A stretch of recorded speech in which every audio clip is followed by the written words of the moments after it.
Hi everyone, this is part 2 of lesson 5.3, and in this I'm going to go through the last example we did in lesson 5.3 part 1, which was example 5, but I'm going to do it in Microsoft Excel.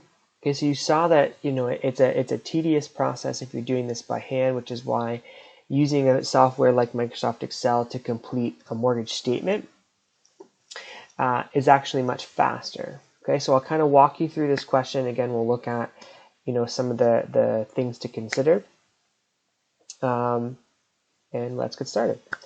So we have a mortgage of $55,000 closed on April 12th, amortized over 15 years at 5.29% per annum interest, compounded semi-annually for a 5-year term.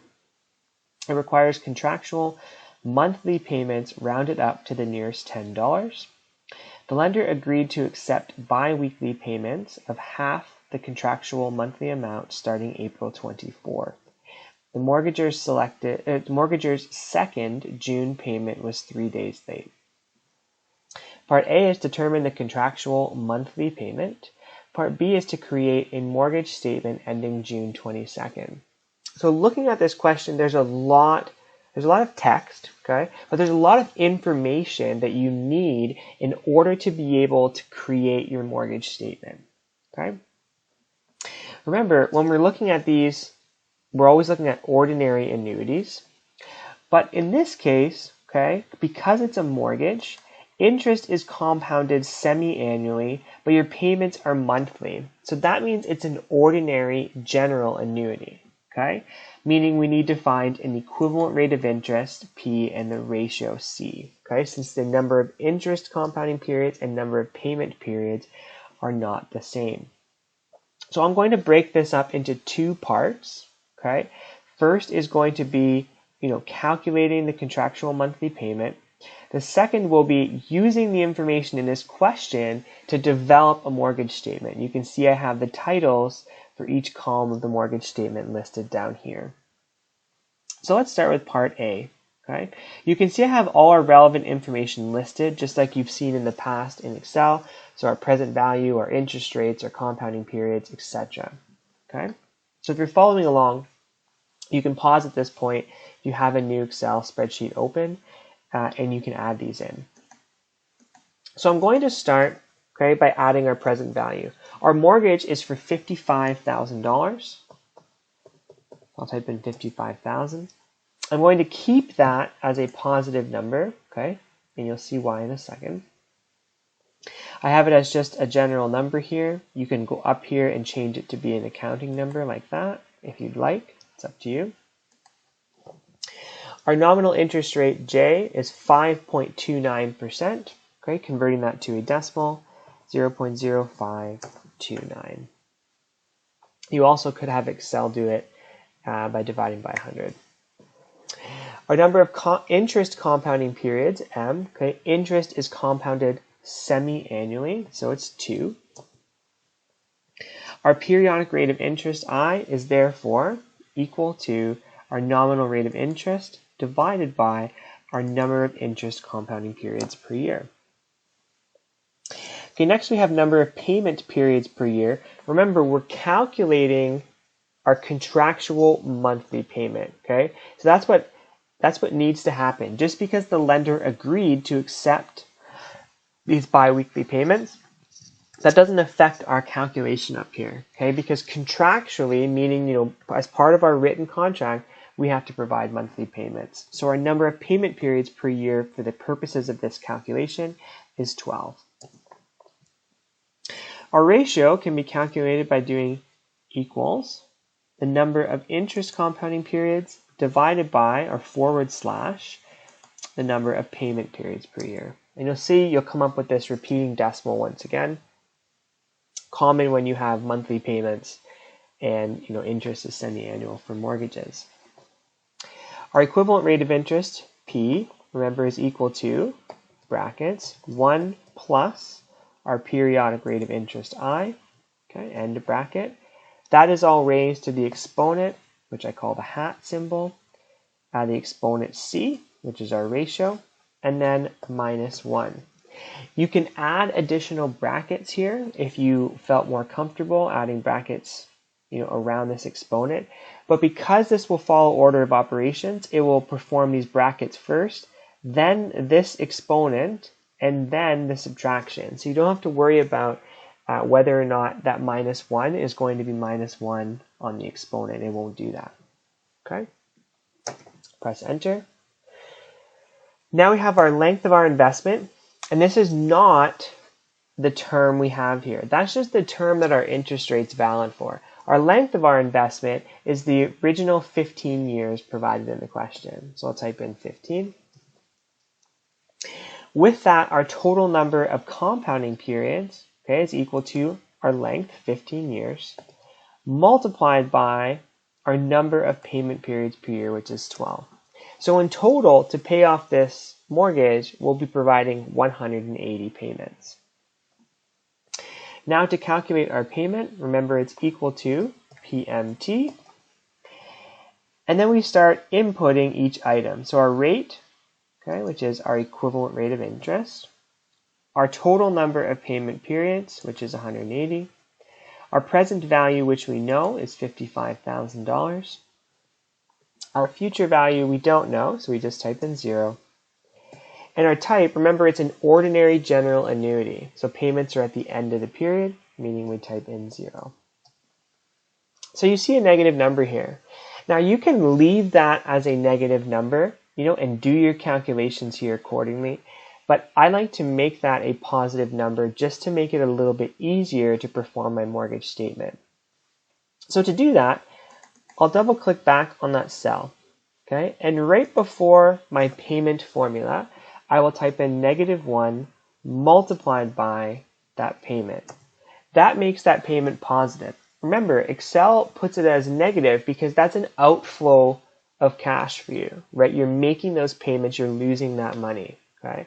Versus your present value, you're getting that loan as a positive amount of money in, okay? So Excel looks at that in a literal term. We're adjusting that to make it easier for us to do our mortgage statement. Okay. Lastly, our annual rate of interest.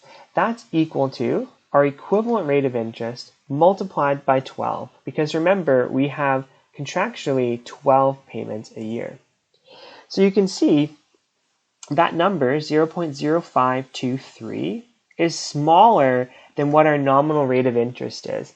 And that's because if you remember back to our first unit, we talked about equivalent rates of interest or effective rates of interest, okay? And because for the purposes of this calculation, it's being compounded 12 times because we have 12 payments a year, you need a lower nominal interest rate to actually achieve the same nominal interest rate we have here of 5.29%.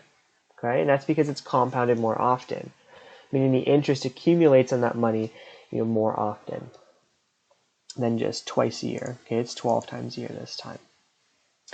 All right, so before we can move to the next step, that is technically our payment, but it's not our contractual monthly payment, because we go back to this question and we see that it says it requires contractual monthly payments rounded up to the nearest $10. So we have to round up to the nearest $10.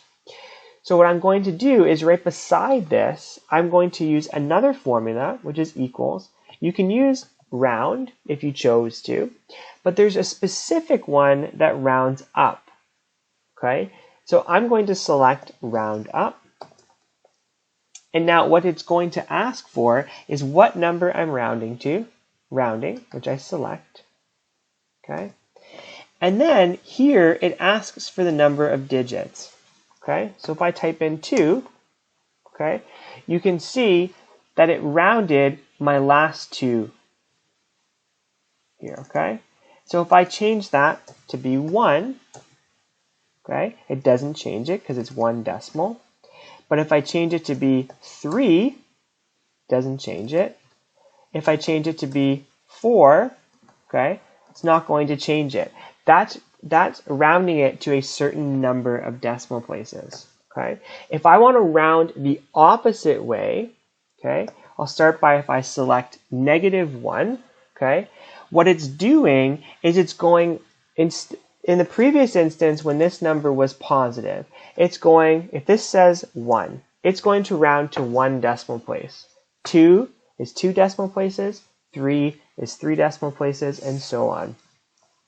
If I want to round the whole number, so basically on the other side, the left side of the decimal, I have to use negative numbers. So if I do -1, okay, it's going to round that last digit, okay, which remember it was $442. It's going to round that last 2, but round it up to the nearest amount. So that rounded it up to $450. Okay, so try that out. Okay, try different amounts of decimals. Let's say, for instance, I go to -2. It rounds up to $500 because now it's rounding this number here, because you have -1, which would be the first number here. -2 is rounding the second number here. Okay, so we don't want that. We want to round to the nearest $10, meaning we want it to round to $450. Alternatively, you could have written, oh, I see it's $441.63. I'm going to round it up to the nearest $10. That puts me at $450. You could do that, but this just allows, if your payment was something like that, it would automatically round it up. See how it rounded it up to $630. Okay, so I like things in Excel to do it automatically so you're not left with surprises at the end. Okay, our last piece is, now, before we do the mortgage statement, the amount we're paying is not $450. This answers part A, which is your contractual monthly payment. What we need to do is now figure out how much they're paying, which is bi-weekly payments of half the contractual amount. So I move one more to the right, equals, I select our contractual amount, and I simply divide it by 2, so /2. Okay, so that means our contractual payment, that the amount we're actually paying is $225 every 2 weeks. Okay, so I'm going to start, all right, by just looking at this. Mortgage of $55,000. It's closing on April 12th. Okay, meaning our first payment date, we start with April 12th. Okay. And you'll see that, that was when it closed. Then our next payment, all right, is starting at April 24th. Okay. So I type in April 24th. Okay. Then the next piece for payment dates is now we're doing every 2 weeks, which is every 14 days. Okay. So I'm going to keep this going. I actually wrote April 14th. Let me just change that to be April 24th. Okay.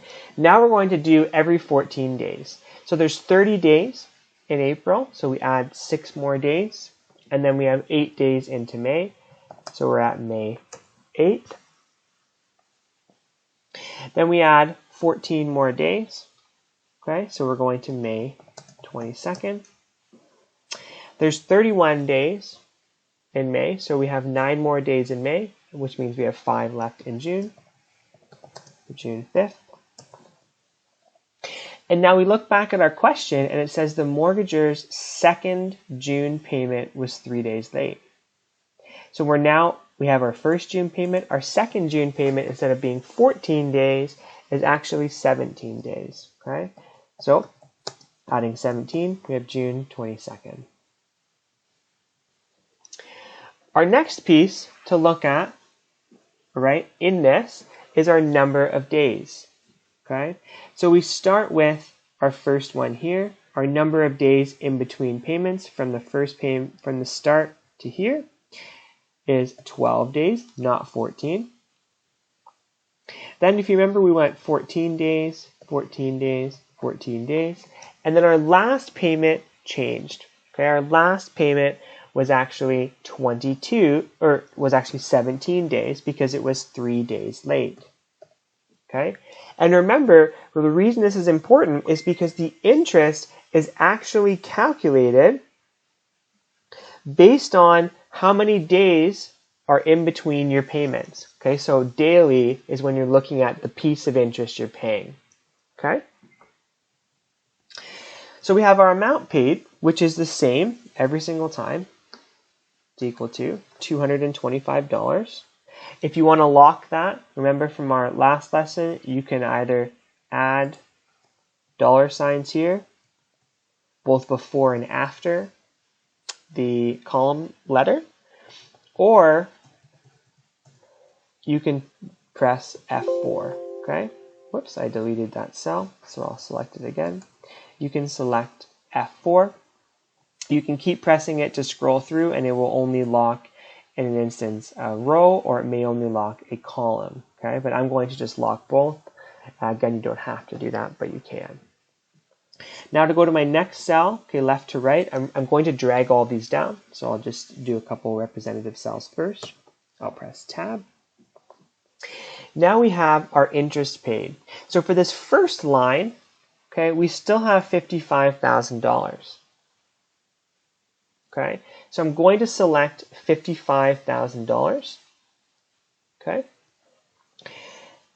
and I'm going to multiply that by, remember, we look at a percentage of our interest, which is for that given year, we're paying interest for 12 days out of a possible 365. So I'm dividing by 365. Then I'm multiplying that by our annual rate of interest here, okay, the one that we calculated. So if I do that, I'll press Tab to go to the cell beside it, and you'll see my interest paid here of $94.62. So a good portion of my overall payment of $225. Our principal being paid, okay, is equal to the amount paid minus the amount that was interest. Again, I'll press Tab to go to the right. Now our outstanding balance is equal to our present value minus the principal that we paid. So it didn't drop by that much, okay?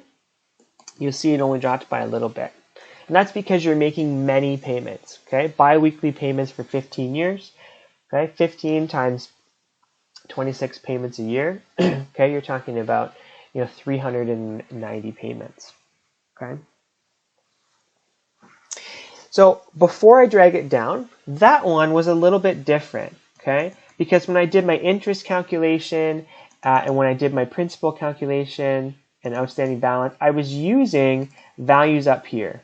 But when I want to drag this down, remember from our amortization schedule that we did as well, I want to be using the values within this so that when I drag it down and it drags down the corresponding cell references, they all line up. So I'll do one more row before I drag it down. So again, my amount paid is the same, all right? So I'll do equals, going to select that cell, once again, making sure that it's locked. Press Tab. Our interest that we pay, now remember, it's only on our outstanding balance. So it's no longer $55,000. We've already made a payment. It's a smaller balance. So it's equal to that cell there, the outstanding balance after our previous payment, okay, multiplied by, once again, in brackets, the number of days divided by a possible 365 days times times, okay, our annual interest rate, which in this case is 5.23%. Again, pressing Tab, you'll see that I have a higher interest paid there. And that's because I have 14 days versus 12 days. I'm paying additional interest, okay, being a little further apart. Or the better way to describe that, the amount paid is the same, but more of that goes to interest. So once again, principal is simply the amount I paid minus the interest paid. Press Tab. And our outstanding balance is our previous balance minus the interest we paid here. So again, I'll press Enter. Now you see it's continuing to go down, and we can continue to do these payments, okay? But one thing that I'll keep in mind that I didn't do here, okay,